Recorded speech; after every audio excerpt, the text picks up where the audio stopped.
वर्णिवेशरमणीय दर्शनं मन्दहासरुचिराननाम्बुजं पूजितं सुरु नरोत्तमैर्मुदा धर्मनन्दनमहं विचिन्तये।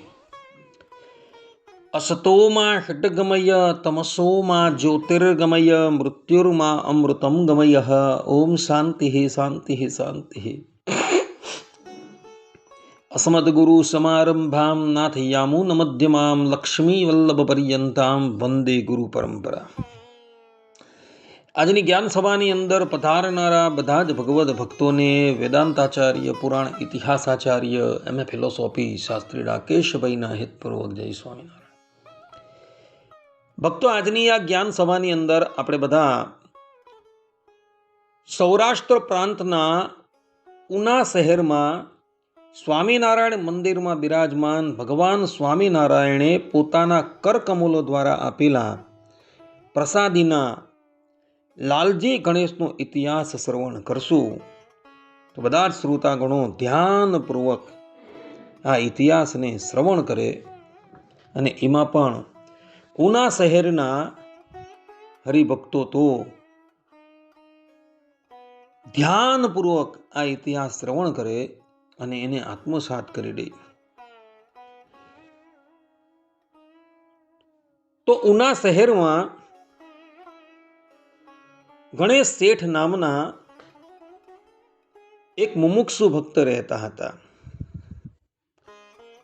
આ ગણેશ શેઠને ભગવાન સ્વામિનારાયણના શિષ્ય રાઘવાનંદ સ્વામીના સમાગમથી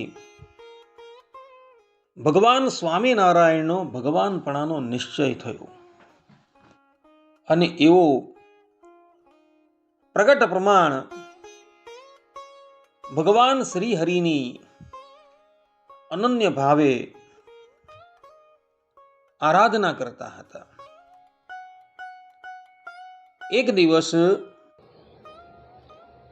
ગઢપુરમાં ભગવાન સ્વામિનારાયણ એક મહોત્સવ કરતા હતા અને ગણેશભાઈ ઉનાથી સંગ લઈને ગઢપુર પધાર્યા. પોતાની સાથે સારા સારા જરિયાની વસ્ત્રો, પૂજાનું સામાન ઇત્યાદિક લઈને ગણેશભાઈ ગઢપુર ગયા હતા. મહોત્સવમાં ભગવાન શ્રીહરિની એઓએ પૂજા કરી, ભગવાન શ્રીહરિને જરિયાના વસ્ત્રો અર્પણ કર્યા અને પછી જ્યારે ગણેશભાઈ જવા માટે તૈયારી કરતા હતા એટલે ભગવાન શ્રીહરિ એને સંબોધીને કહે છે કે ગણેશભાઈ, તમારે ત્યાં અર્થાત કે તમારા ઉનામાં સાધુ સંતોને રહેવાને અર્થે કોઈ જગ્યા હોય ને તો સત્સંગ ખૂબ વૃદ્ધિ પામે. માટે આપ એ સંબંધમાં કંઈક પ્રયાસ કરો. આ પ્રમાણે જ્યારે ભગવાન શ્રીહરિએ કહ્યું ને એટલે ગણેશભાઈ ભગવાન શ્રીહરિ પ્રત્યે બોલ્યા કે પ્રભુ, ભગવાનની કૃપાથી અમારી પાસે જગ્યા તો છે જ. સાધુને માટે અમે ધર્મશાળા તો બાંધી જ દેશું, પરંતુ મારી ઈચ્છા એવી છે કે અમારા ઉના શહેરમાં એક મંદિર બને ને તો બહુ સારું. કારણ કે અત્યારે ઉનાની અંદર ધીરે ધીરે સત્સંગ ખૂબ વૃદ્ધિ પામવા લાગેલો છે અને બધા જ લોકો પોતાના ઘરે રહીને ભગવાનનું સ્મરણ કરે છે, પરંતુ એક નિશ્ચિત સ્થાન હોય તો બધા જ લોકો ત્યાં આવીને ભેગા થઈ કથા વાર્તા ઇત્યાદિ કરે તો બહુ સારું કહેવાય. તો ધર્મશાળાની સાથે અમારે મંદિર પણ બંધાવવું છે, તો મંદિરમાં પધરાવવા માટે આપ કોઈક સ્વરૂપ આપો તો બહુ સારું પડે. આ પ્રમાણે જ્યારે ગણેશભાઈએ કહ્યું એટલે ભગવાન શ્રી હરિ અતિશય પ્રસન્ન થયા અને મૂળજી બ્રહ્મચારી પ્રત્યે બોલ્યા કે અમારી સેવાની અંદર જે લાલજી છે એ અને એક શાલિગ્રામ છે એ લઈને આવો. ભગવાનની આજ્ઞા થતા મૂળજી બ્રહ્મચારીજી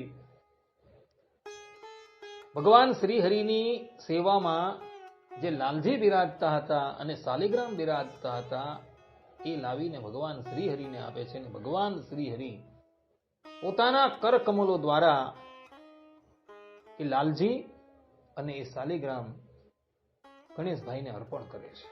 અને ગણેશભાઈને કહે છે કે ગણેશભાઈ, અમે તમને તમારા પુત્ર અર્પણ કરીએ છીએ.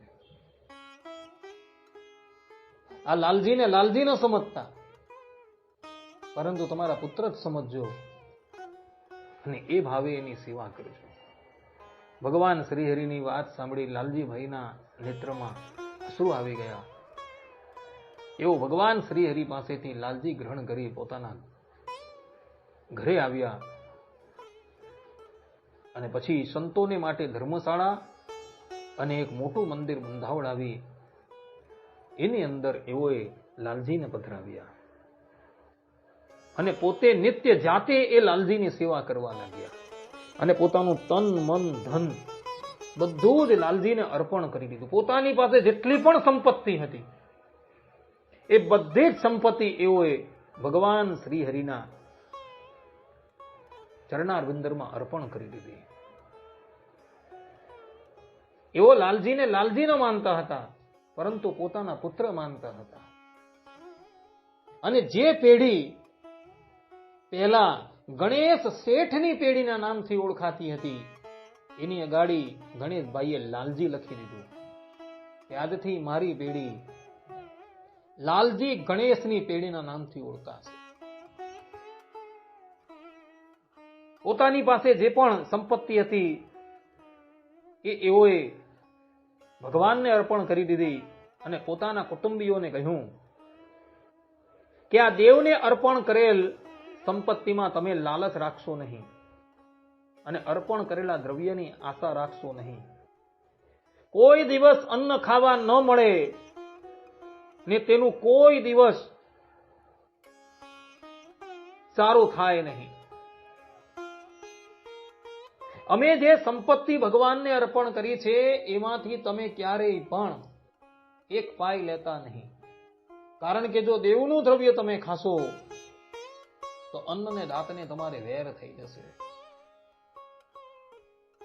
ગણેશભાઈએ મંદિર બંધાવ્યું અને મંદિર એવોએ તરત જ વળતા લક્ષ્મીનારાયણ દેવને તાબે કરી દીધો. એ જમાનામાં મંદિર બંધાવી એમણે ભગવાનને અર્પણ કરી દીધું. આજના જે કહેવાતા મોટા સાધુઓ, જે સ્વામિનારાયણ સંપ્રદાયના ધારા ધોરણથી વિરુદ્ધ થઈને પોતાના અલગ મંદિરો બાંધે છે, એ લોકોએ આ ગણેશભાઈના આ ચરિત્રને વાગોળવા યોગ્ય છે. જેવું મંદિર બંધાવ્યું એવું જ એમણે કૃષ્ણ અર્પણ કરી દીધું, લક્ષ્મીનારાયણ દેવને અર્પણ કરી દીધું.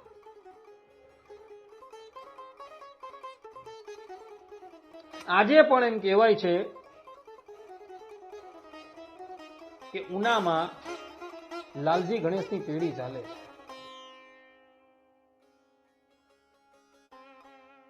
એમના કુટુંબમાં આજે પણ સત્સંગ છે. પોતે જૈન મતને માનતા હતા, પરંતુ લાલજીભાઈ એક સ્વામિનારાયણ સંપ્રદાયના સત્સંગી થયા તો આજે પેઢીની પેઢી પણ એ સ્વામિનારાયણના આશ્રિત થઈને એકાંતિક ભાવે ભગવાનનું ભજન કરે છે. જે પેઢી ગણેશ શેઠના નામથી ઓળખાતી હતી એ આજે લાલજી ગણેશના નામથી ઓળખાય છે. અને ઉનાની અંદર તમે જાઓ તો ઉનાની અંદર પણ એ લાલજી ગણેશના નામથી જ વિખ્યાત છે આજે પણ.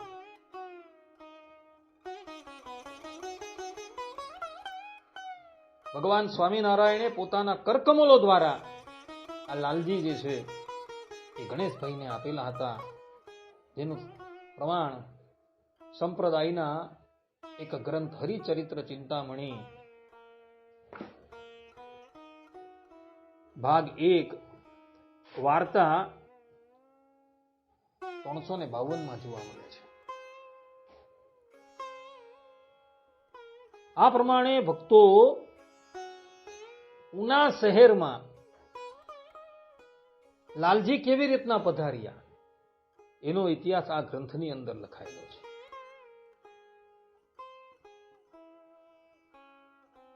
લાલજી ભાઈએ પોતાની પાસે જે પણ કંઈક હતું એ બધું જ ભગવાનના ચરણમાં ન્યોછાવર કરી દીધું. પોતાની પાસે એક પૈસો પણ નહીં રાખ્યો અને પોતાના કુટુંબીઓને પણ એમણે પહેલેથી જ કહી દીધેલું હતું કે અમે આ અર્પણ કરેલું દ્રવ્ય છે એમાં કોઈ પણ દરદાવો કરતા નહીં,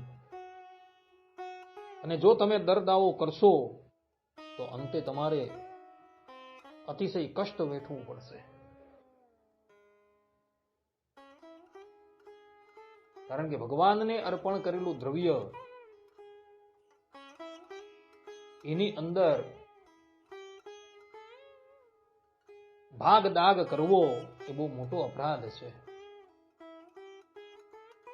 અત્યારના કેટલાય લોકો એવા પણ છે કે પોતાના પૂર્વજો ઠાકોરજીના નામ ઉપર સંપત્તિ કરી ગયા હોય તો એ સંપત્તિ જોઈને પુનઃ એ સંપત્તિ પ્રાપ્ત કરવાને અર્થે ન્યાયાલયની અંદર કેસ દાખલ કરતા હોય છે. પણ એવા એ વ્યક્તિઓનું ક્યારેય પણ શ્રેય થતું નથી. એક ફેરી તમે કોઈ વસ્તુ દાન આપી દીધી, એના પર પછી તમારો કોઈ અધિકાર હોતો નથી. દાન શબ્દનો અર્થ થાય છે કે જેના પર પોતાનો અધિકાર હોય એ અધિકારને ત્યાગ કરી અન્યના અધિકારને સ્થાપન કરવો એને દાન કહેવામાં આવે છે. તો એક ફેરી જે વસ્તુ કૃષ્ણાર્પણ થઈ ગઈ એમાં પછી કોઈ જાતનો દરદાવો ચાલે નહીં. અને જે લોકો દરદાવો કરે છે એનું અંતે જાતા અનિષ્ટ થાય છે. એટલે ગણેશભાઈએ પહેલેથી જ પોતાના સગા સંબંધીઓને કહી દીધું હતું કે અમે જે સંપત્તિ અર્પણ કરેલી છે એમાં કોઈ વ્યક્તિ દરદાવો કરે નહીં. આજે પણ ઉનાની અંદર ઠાકોરજી બિરાજમાન છે અને ગણેશભાઈ જે વૈભવથી ઠાકોરજીની સેવા કરતા હતા એ જ વૈભવથી આજે પણ ત્યાં એમની સેવા થાય છે. કોઈ ફેરી ઉના જાઓ તો અવશ્ય લાલજી ગણેશના દર્શન કરવા માટે જજો. કારણ કે ભગવાન સ્વામિનારાયણની પ્રસાદીના લાલજી અને શાલિગ્રામ છે. ને આવા લાલજીઓ આપણા સંપ્રદાયમાં બહુ જૂજ છે કે જે લાલજીને ભગવાન સ્વામિનારાયણે પોતાના કરકમલો દ્વારા ભક્તોને અર્પણ કરેલા. હવે એક લાલજી સુરતની અંદર બિરાજમાન છે, આપણા રામપરા સ્વામિનારાયણ મંદિરમાં છે. એક લાલજી ગઢપુરમાં બિરાજમાન છે, એક માણાવદરની અંદર બિરાજમાન છે, એક મચ્છિયાવ ગામની અંદર બિરાજમાન છે, એક લાલજી તેજેન્દ્ર પ્રસાદજી મહારાજની સેવાની અંદર બિરાજમાન છે, એક લાલજી અજેન્દ્ર પ્રસાદજી મહારાજની સેવામાં બિરાજમાન છે. એવા બહુ ઓછા લાલજીઓ છે. એક લાલજી કલાલીની અંદર બિરાજમાન છે. તો એવા જૂજ જ લાલજી આપણા સંપ્રદાયની અંદર છે. બાકી બધી તો મોટી પ્રતિમાઓ છે. પરંતુ આ લાલજી ભગવાન શ્રી હરિએ અમુક જ વ્યક્તિઓને આપેલા હતા. એમાંના એક વ્યક્તિ ગણેશભાઈ શેઠ હતા. એવો જ્યાં લગીન આ ધરાતલ પર હયાત રહ્યા ત્યાં લગીન પોતાના કરકમલો દ્વારા એવો લાલજીની સેવા કરતા હતા અને પોતાના પુત્રની જેમ એવો લાલજીને રાખતા હતા. આ પ્રમાણે ઉનાના ગણેશ લાલજીનો ઇતિહાસ, એ લાલજી ગણેશનો ઇતિહાસ આપણા સંપ્રદાયના ગ્રંથોની અંદર લખાયેલો જોવા મળે.